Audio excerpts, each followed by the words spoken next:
Assalamualaikum warahmatullahi wabarakatuh. Nama saya Aldi Pratama. Di sini saya akan menjelaskan tentang sejarah komputer dari generasi pertama sampai ke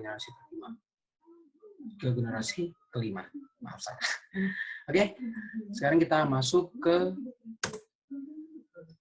generasi komputer tersebut. Jadi kalau generasi komputer itu ternyata ada 5.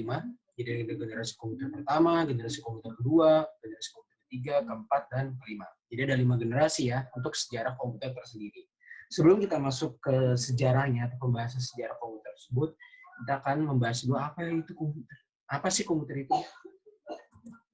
Nah, komputer sendiri memiliki pengertian mesin atau alat yang dipakai untuk mengolah data atau mendesain sebuah gambar.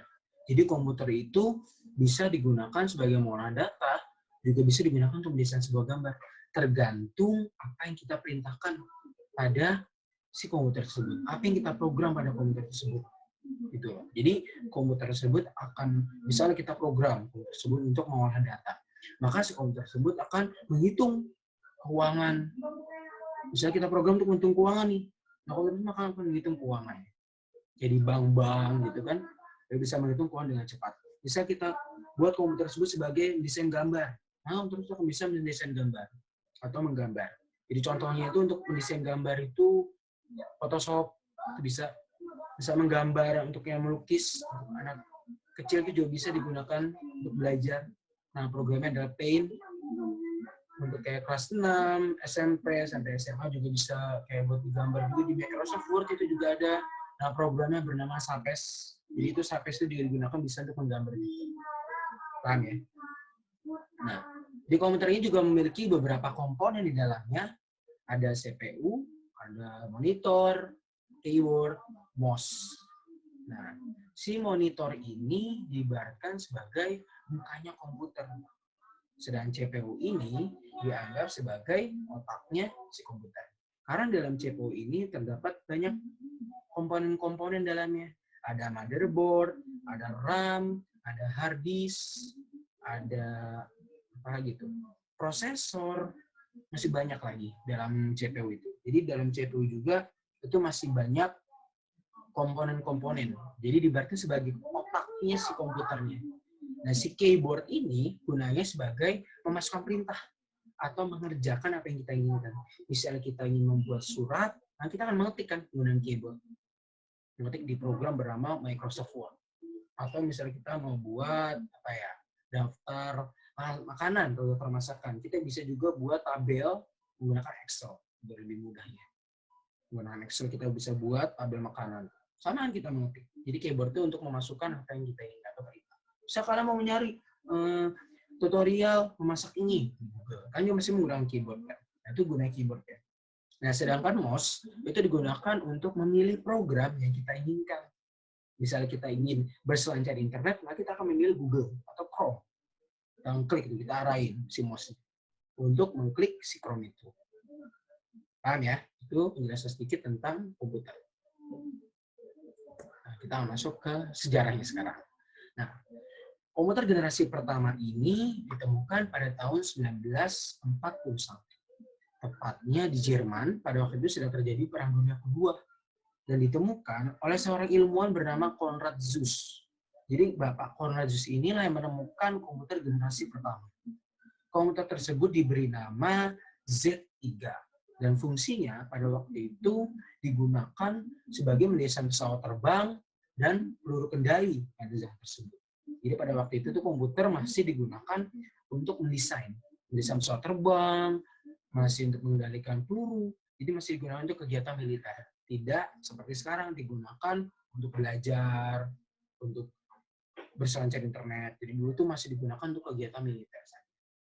Paham ya? Nah, untuk komputer generasi pertama ini juga masih menggunakan teknologi atau sistem bernama vacuum tube. Jadi kalau kalian nggak tahu vacuum tube, ini vacuum tube.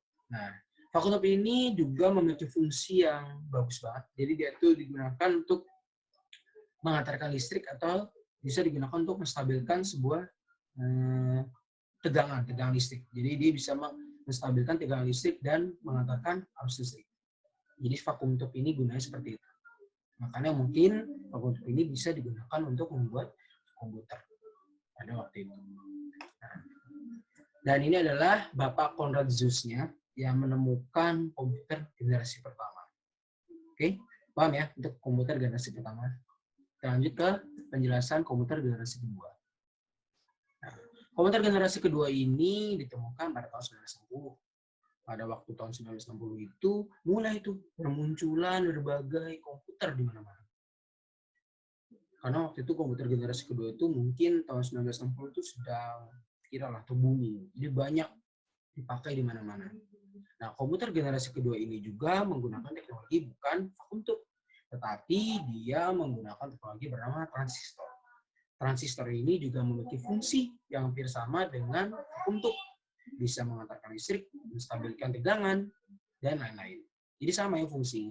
Cuma vakum tube dengan transistor ini memiliki bentuk yang berbeda. Paham ya? Jadi fungsinya itu sebenarnya hampir sama, cuma dia itu bentuknya yang berbeda dari vakum tube yang sebelumnya. Nah, pada tahun 1965, komputer generasi kedua ini digunakan di berbagai bidang. Di bidang pemerintahan, universitas atau pendidikan, dan bisnis. Jadi banyak tuh yang menggunakan komputer generasi kedua pada waktu itu. Nah, komputer generasi kedua selain menggunakan teknologi bernama transistor, dia juga menggunakan program bernama bahasa assembly. Jadi ada bahasa assembly di dalam komputer tersebut.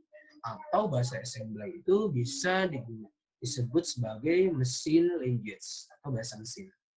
Nah, bahasa mesin ini terdiri dari kode biner. Kalau kalian nggak tahu kode biner itu apa, kode biner itu terdiri dari angka 1 dan angka 0. Paham ya? Jadi kode biner itu terdiri dari angka 1 dan angka 0. Untuk lebih lengkapnya, kalian bisa cari, searching di Google tentang apa itu kode biner. Oke? Itu untuk komputer generasi kedua. Nah, ini untuk gambar transistornya ya. Jadi kalau kalian pengen tahu transistor itu kayak gimana ya, Kak? Kalau transistor ini gambar. Oke? Nah, kita masuk ke generasi komputer ketiga ya.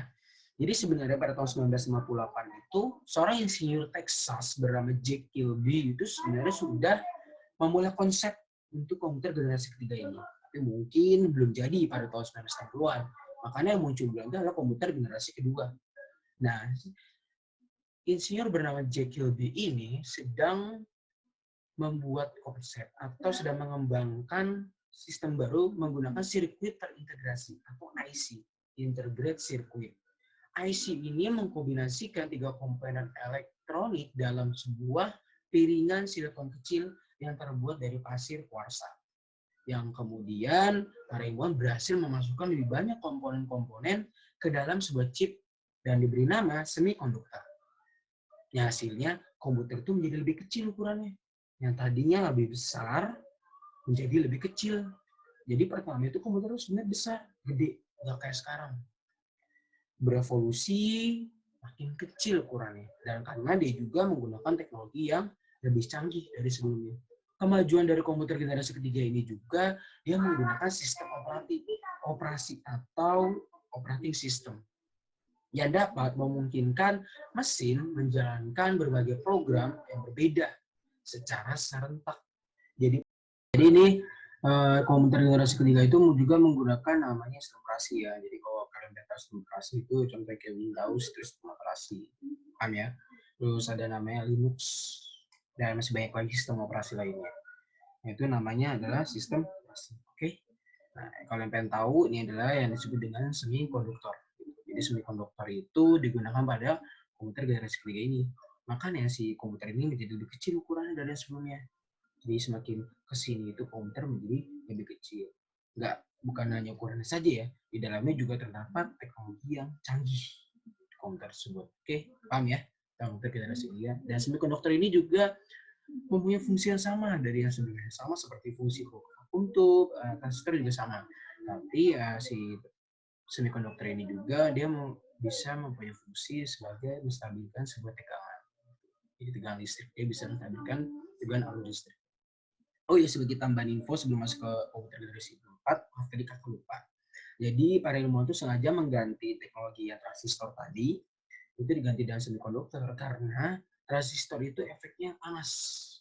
Jadi karena efeknya panas, menyebabkan komputer itu menjadi panas, makanya para ilmuwan ini mengganti si transistor dengan semiconductor. Paham ya? Itu tentang penjelasan tentang komputer generasi ketiga. Nah, sekarang kita akan masuk ke komputer generasi keempat. Komputer generasi keempat ini tercipta tepatnya pada tahun 1980-an dengan menggunakan teknologi bernama VLSI atau Very Large Scale Integration. Nah, VLSI ini ada sebuah teknologi yang bisa memuat ribuan komponen dalam sebuah chip tunggal. Jadi VLSI ini adalah teknologi yang lebih maju pastinya dari semiconductor sebelumnya. Dia menggunakan teknologi yang juga bisa memuat ribuan komponen. Hebat ya. Tetapi di komputer generasi keempat ini, dia juga tidak hanya menggunakan VLSI, tetapi dilengkapi dengan ultra large scale integration. Jadi dia dilengkapi juga dengan ULSI atau ultra large scale integration yang dapat digunakan untuk meningkatkan jumlah komponen dari ribuan menjadi jutaan. Wow, itu keren banget ya. Jadi VLSI ini mungkin ULSI ini digunakan pada komputer yang sekarang-sekarang ya mungkin, atau yang komputer yang sekitar pada tahun 2000-an, 2005 sampai 2000 berapa gitu. Mungkin kalau yang sekarang tuh sudah mungkin lebih canggih ya. Mungkin udah bukan ULSI lagi gitu. Tapi kalau kata kakak, ULSI ini sepertinya digunakan pada komputer-komputer pada era tahun 2000-an ke atas gitu ya. Kayaknya. Sedang VLSI ini pada tahun 1980 sampai tahun 2000-an. Karena si ULSI ini memiliki teknologi yang lebih canggih. Tapi kakak nggak tahu juga kalau misalnya ternyata ULSI ini ternyata sudah digabung dari dulu, gitu. Sudah digunakan dari dulu. Oke, jadi untuk lebih lengkapnya nanti kalian bisa cari lagi tentang ULSI dan VLSI ini, mana yang digunakan terlebih dahulu oleh komputer generasi keempat. Nah, komputer generasi keempat ini juga, pada komputer generasi keempat ini juga banyak bermunculan program-program baru seperti spreadsheet. Kalian tahu spreadsheet itu mulai bermunculan pada komputer generasi keempat ini. Selain itu juga mulailah bermunculan seperti kayak pekerjaan-pekerjaan yang berhubungan dengan komputer seperti programmer, sistem analis, dan ahli komputer, dan masih banyak lagi. Jadi pada komputer generasi keempat ini muncullah para pekerjaan-pekerjaan baru tentang komputer ini. Paham ya? Jadi itu penjelasan tentang komputer generasi keempat. Nah, ini ya, kalau yang pengen tahu tentang VLSI itu apa, jadi sama ya sebenarnya VLSI dan ULSI, cuma fungsinya yang berbeda. Si VLSI ini hanya memuat ribuan komputer, sedangkan ULSI ini bisa memuat jutaan komponen komputer. Jadi ini ibaratnya ini kakaknya mungkin adiknya, jadi adiknya mungkin lebih hebat dari kakaknya, tapi nggak tahu. Ya, ini adalah VLSI dan ULSI. Oke. Kenapa bisa disebut tahap yang paling sulit? Karena pada komputer generasi kelima ini juga sangat sulit tapi sangat mudah gitu. Jadi para ilmuwan ini mencoba untuk membuat sebuah komputer baru yang memiliki kecerdasan buatan layaknya manusia. Jadi si komputer ini tuh bisa berpikir layaknya manusia. Hebatnya tuh gitu. Dia bisa berpikir layaknya manusia gitu. Jadi dia bisa ngobrol, bisa melakukan pekerjaan layaknya manusia. Nah, komputer tersebut diberi nama dengan AI atau Artificial Intelligence. Nah, atau dalam bahasa Indonesia itu disebutnya kecerdasan buatan. Nah, komputer ini tuh hebat pastinya. Nah, komputer generasi kelima ini juga lebih cerdas seperti yang ada sebelumnya, dan juga dia memiliki namanya kecerdasan di dalamnya, sehingga dia bisa berpikir kayak manusia. Nah, biarpun komputer generasi kelima ini masih tahap wacana, masih dipikirkan oleh para ilmuwan apakah ini bisa digunakan oleh publik, tapi sudah mulai tuh banyak muncul seperti robot, Google Assistant itu menggunakan kecerdasan. Jadi sudah diprogram dia bisa menjawab apa yang kita inginkan. Jadi banyak ya, mulai bermunculan robot-robot yang bisa menjawab, membantu kita ya. Mudah-mudahan tentang kehadiran AI atau Artificial Intelligence ini bisa membantu kita dalam kehidupan sehari-hari, gitu ya. Nah, dan yang waktu itu sedang viral tuh contohnya seperti robot Sophia, itu sedang viral ya. Nah itu juga dia termasuk, dia juga menggunakan Artificial Intelligence. Jadi dia juga menggunakan kecerdasan buatan dalamnya. Paham ya? Tentang komputer generasi kelima ini.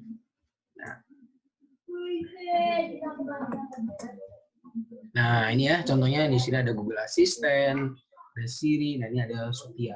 Di sebelah kiri ini Sophia, di sebelah kanan Google Assistant, dan di bawahnya ada Siri. Jadi itu yang tadi termasuk komputer generasi kelima. Jadi canggih banget dari yang sebelumnya. Oke. Oke, sudah selesai ternyata. Dan kalau kalian ingin menulis atau ingin mencatat tentang sejarah per generasi tadi ya, maaf tadi kakak panjang banget slide-nya karena memang aslinya itu panjang banget sejarah, dan itu udah kakak rangkum menjadi lebih sedikit gitu loh. Menjadi lebih sedikit biar kalian bisa mencatatnya juga lebih ringan gitu. Kalau kalian ingin mencatat silahkan di pause videonya, di pause dan kalian bisa mencatatnya agar bisa mencatatnya ya.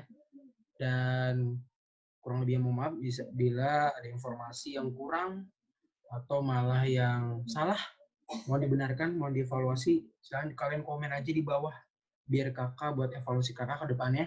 Misalnya ada informasi yang salah atau bahkan kurang atau malah kak kurang ini nih, harusnya tambahin ini kak. Terus kalau kak harusnya penjelasannya seperti ini bukan seperti ini, kalian bisa komen di bawah, oke? Untuk evaluasi kakak ke depan. Kurang lebih mohon maaf untuk perkataan bila ada yang salah. Sampai di sini materi tentang sejarah komputer. Wassalamualaikum warahmatullahi wabarakatuh. Sampai di video berikutnya nanti. Bye.